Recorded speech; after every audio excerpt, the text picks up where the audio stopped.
এখানে অ্যাম্বিয়েন্সটা এত বিউটিফুল লাগছে এতক্ষণ প্লেন ল্যান্ডে আসার পর ফাইনালি এখন একটু পাহাড়ের ঠান্ডা ঠান্ডা হাওয়ার মতন আসছে।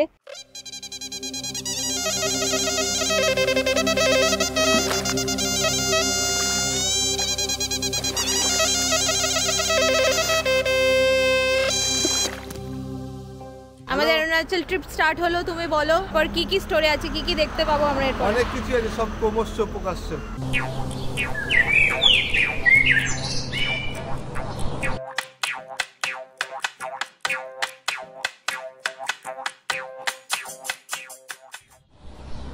আবার ফিরে এলাম একটা নতুন ভিডিও নিয়ে। গত এপিসোডে আমরা গৌহাটির কামাখ্যা মন্দির দর্শন করেছিলাম। আজ আমরা আসাম ছেড়ে বেরিয়ে যাচ্ছি, গন্তব্য অরুণাচল প্রদেশ। তবে পথে আমরা দেখে নেব আসামের আরো কয়েকটা জায়গা, যার মধ্যে রয়েছে নগাঁওয়ের মহামৃত্যুঞ্জয় মন্দির। তারপর ক্রস করব ব্রহ্মপুত্র নদী, আর এই ব্রহ্মপুত্রেরই এক উপনদীর সাথে সাথে গিয়ে পৌঁছে যাব অরুণাচলের প্রথম শহর Bhalukpong. So our journey is just about to begin. এটা আমাদের গাড়ি, একটা 26 সিটার টেম্পো ট্রাভেলার, বাট এখানে গাড়ির মাথায় কোনো লাগেজ রাখা হয় না, সব কিছু গাড়ির ব্যাক সিটে রাখা হয়। তো অ্যাকচুয়ালি 26 ক্যাপাসিটি নয়, এটা এখন 20 ক্যাপাসিটিতে চলছে। এক্সাইটেড সবাই? সবাই এক্সাইটেড। মনে অনেক এক্সাইটমেন্ট নিয়ে আমাদের যাত্রা শুরু হলো। আমরা ধরে নিলাম গৌহাটি নগাঁও হাইওয়ে।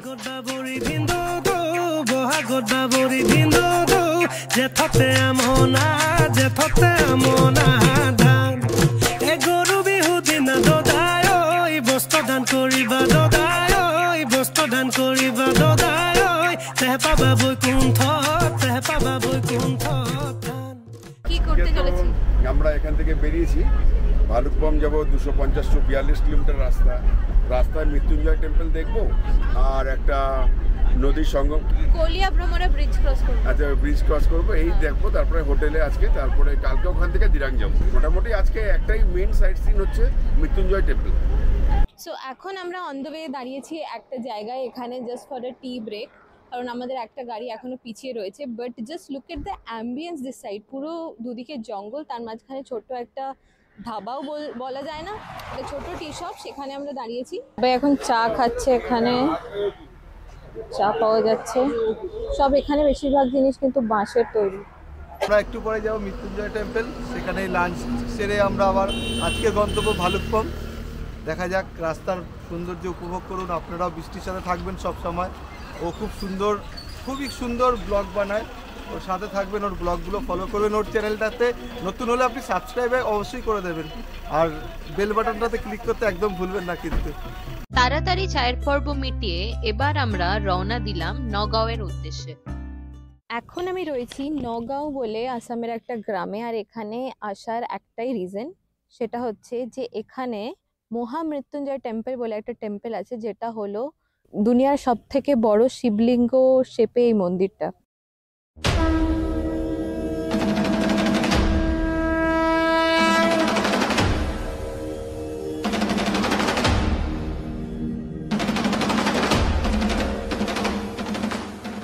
এটাই হলো বিশ্বের সব থেকে বড় শিবলিঙ্গ, যার উচ্চতা 126 ফিট। গুরু শুক্রাচার্য নাকি এই স্থানেই মহামৃত্যুঞ্জয় মন্ত্র জপ করেছিলেন, সেই কারণে এই মন্দিরটা মহামৃত্যুঞ্জয় মন্দির বলে পরিচিত। আচার্য ভৃগুগিরি মহারাজ এই জায়গাটিকে বেছে নিয়েছিলেন এই মন্দির স্থাপনা করার জন্য। 2003 সালে এই মন্দিরের নির্মাণ চালু হয় এবং 2021-এ এটার নির্মাণ কাজ শেষ হয়। গৌহাটি শহর থেকে এই মন্দিরের দূরত্ব প্রায় 120 কিলোমিটার। তাই আসাম ভ্রমণ করতে এলে এই মন্দিরটা কিন্তু দর্শন করে নেওয়া ভালো। চলুন তাহলে মন্দির চত্বরটা আপনাদের একটু ঘুরে দেখাই। মন্দিরের বাইরেই রয়েছে বেশ কিছু দোকানপাট এবং খাওয়ার জায়গা, আর দূরে দেখা যাচ্ছে এই বিশাল উঁচু শিবলিঙ্গ।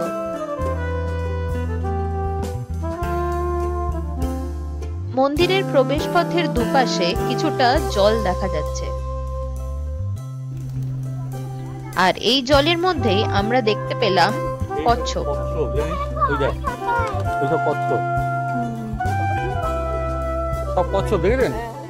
কোথাও বা রয়েছে এক ঝাঁক পায়রা। মন্দিরে প্রবেশ করার পর প্রথমেই দেখা গেল এই গুরু শুক্রাচার্যের মূর্তি, আর তার সাথে সাথে ভোগ বিতরণও চলছিল। তো এইখানে আমরা মন্দিরটা এখন দর্শন করলাম, যদিও মেন মন্দিরটা এখন বন্ধ আছে, নিচের যেটা পার্টটা আছে সেটা আমরা এখন দেখলাম, এটা এখন বন্ধ হয়ে গেছে। তো এখানেই আমরা আশেপাশে দেখি কোথাও জায়গা পেলে আমাদের লাঞ্চটা সেরে নেব, তারপর সামনের দিকে এগিয়ে যাব। কিন্তু এই মন্দিরের এরিয়াটা খুবই সুন্দর, আর আজ তো প্রচন্ড ঝকঝকে রোদ, তাই চারদিকটা দারুণ দেখতে লাগছে, আর এটা বিশাল বড় একটা মন্দির। আমরা এই মুহূর্তে একটা জায়গায় দাঁড়িয়েছি, একটা ধাবা পেয়ে, পিছনে যেটা দেখা যাচ্ছে for lunch. It is close two Noapara only. চলুন দেখি গিয়ে মেনুতে আজকে কি আছে। মেনুতে রয়েছে ভাত, এটা কি ডাল, আলু ভাজা, আর এটা কি শুক্তো শুক্তো আর এটা কি পমফ্রেট, ব্রেড।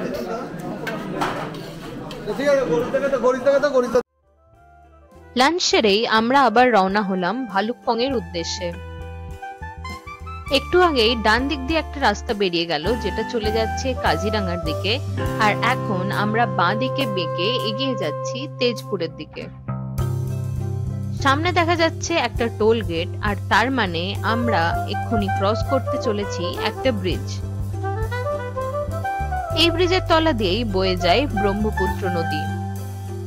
সেই ট্রেন থেকে প্রথম দেখার পর এখন সেকেন্ড টাইম আমরা দেখতে পাবো ব্রহ্মপুত্র নদী। এই ব্রিজটার নাম হলো কলিয়া ভোমরা ব্রিজ। প্যারালালি এখানে দুখানা ব্রিজ রয়েছে, আর দুটোই ওয়ান ওয়ে। আমরা এখন যে জায়গাটা দিয়ে যাচ্ছি এই জায়গাটার নাম কালিয়াবর, আর নদী ক্রস করতেই ওই পারে আমরা পৌঁছে যাব তেজপুর। আর এই ব্রিজটা পুরো 3 কিলোমিটার লম্বা। গৌহাটিতে বিশেষ সময় না থাকার ফলে আমরা ব্রহ্মপুত্রের তীরে যেতে পারিনি, তবে এইখান থেকে আরেকবার আমরা এই নদীর ভিউ এনজয় করে নিচ্ছি, কারণ এরপর থেকে এই ব্রহ্মপুত্র নদীর দেখা আমরা আর হয়তো পাবো না।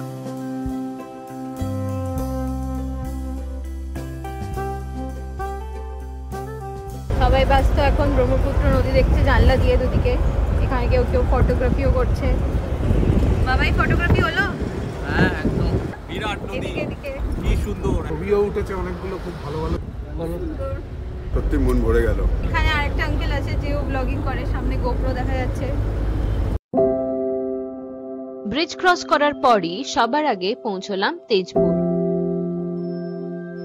আর বালিপাড়া ক্রস করতে না করতেই শুরু হয়ে গেল নামেরির জঙ্গল। একদিকে মাখনের মতো রাস্তা, আর দুদিকে রয়েছে বড় বড় গাছ। বেশ ঘন এই জঙ্গল, যদিও আমাদের পাশ দিয়ে যে নদীটা যাচ্ছে তার ওই পারে জঙ্গলটা আরো বেশি ঘন।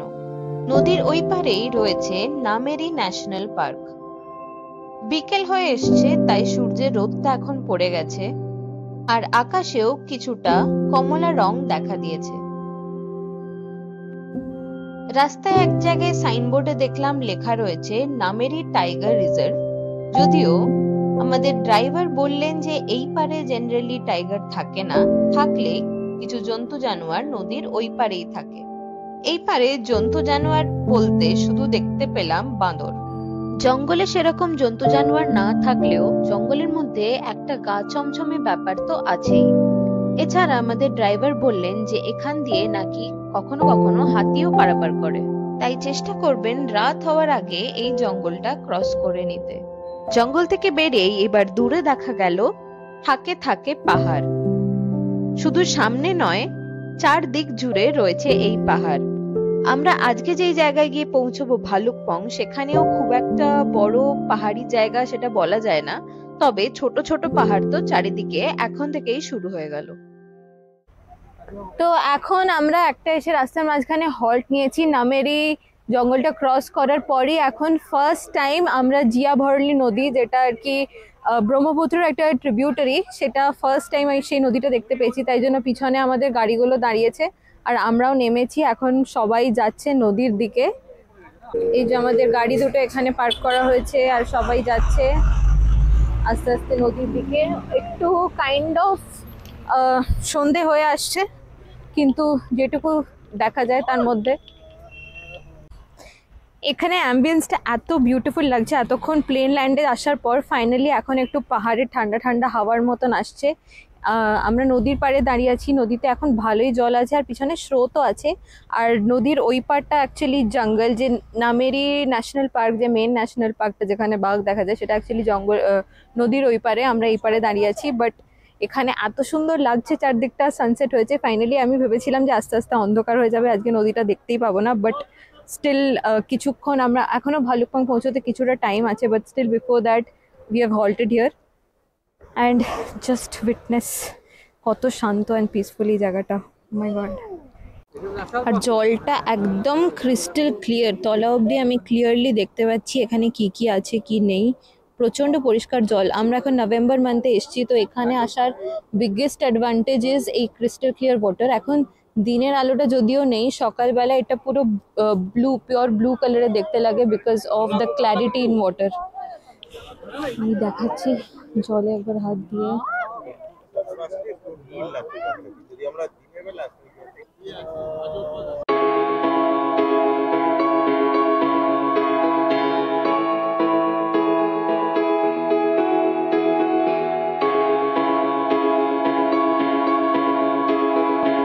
এখানে আসার পর literally I am so excited, কি বলবো। এখন পুরো এই দিকটায় সানসেট হচ্ছে, you can see, look at the sunset colour. আর আমি এখানে জলের ধারে বসে playing with water, nothing can get better than this. Although অন্ধকার হয়ে এসছে, আমরা মেবি ভালুকপং পৌঁছতে অনেক দেরি হয়ে যাবে, but still this view is to die for. Oh my God. এখন আমরা যে জায়গাটায় দাঁড়িয়ে আছি, এই জায়গাটা হচ্ছে সোনিতপুর, আর এটা আসামের পার্ট। আর সামনেই দেখা যাচ্ছে ওদিকটায় আছে একটা চেকপোস্ট, ওদের সামনে গেটটা দেখা যাচ্ছে। এখন ডকুমেন্টস নিয়ে এখানে দেখাতে হয়, এর জন্য আগে থেকে ইনার লাইন পারমিট তৈরি করে রাখতে হয়, নয়তো ক্রস করা যায় না অরুণাচল প্রদেশে। তো এটা ক্রস করলেই ওদিকে আমরা এন্টার করে ফেলবো অরুণাচল প্রদেশে। এখন আমরা এসে পৌঁছেছি ভালুকপং। আমাদের হোটেলটা লোকেশনটা ভালো, একদম পেট্রোল পাম্পের পিছনেই, জাস্ট বর্ডারটা ক্রস করে সামনেই হোটেল। ওপরে অনেক সাজানো আছে for some reason, I don't know. তো যাই একটু ভেতরে, রিসেপশনের দিকে গিয়ে একটু ফ্রেশ হয়ে দেখি এরপরে আজকে ডিনারে কি থাকে। আমরা এক্ষুনি রুমে এসে পৌঁছলাম। এই হোটেলটার নাম হচ্ছে ওয়াই ইন্টারন্যাশনাল, আর এখানে রুমগুলো খুবই পরিষ্কার পরিচ্ছন্ন আর প্রচন্ড স্পেশিয়াসও। মাঝে একটা ডাবল বেড রয়েছে, তাছাড়াও ওয়াশরুমও বিশাল পরিষ্কার পরিচ্ছন্ন। বাইরের দিকে এখন অন্ধকার বলে কিছু দেখা যাচ্ছে না, বাট মনে হচ্ছে যে ওই দিকটায় পাহাড় আর নদীটা ওই দিকটায় হবে, সকাল হলে এখান থেকে বোঝা যাবে। এখন আমি হোটেলের ডাইনিং এরিয়ায় চলে এসেছি, যেখানে এখন আমাদের স্ন্যাক্স দেওয়া হয়েছে। স্ন্যাক্সে রয়েছে চাউমিন, আর এই দিয়েই আজকে আমি আমার ব্লগটা শেষ করছি। পরবর্তী এপিসোডে আমরা ভালুকপং এর লোকাল সাইট সিইংটা করে নেব, তারপর এখান থেকে আমরা বেরোবো ডিরাং এর উদ্দেশ্যে। আর পরের দিনের নাইট স্টে ডিরাংই হবে, কিন্তু রাস্তায় যেতে যেতে আরো অনেক ইন্টারেস্টিং জায়গা আছে, সেগুলো সব দেখাবো। তাই আশা করি আপনাদের ভালো লাগলো এই ভিডিওটা। নেক্সট এপিসোডে আবার দেখা হচ্ছে। Good bye.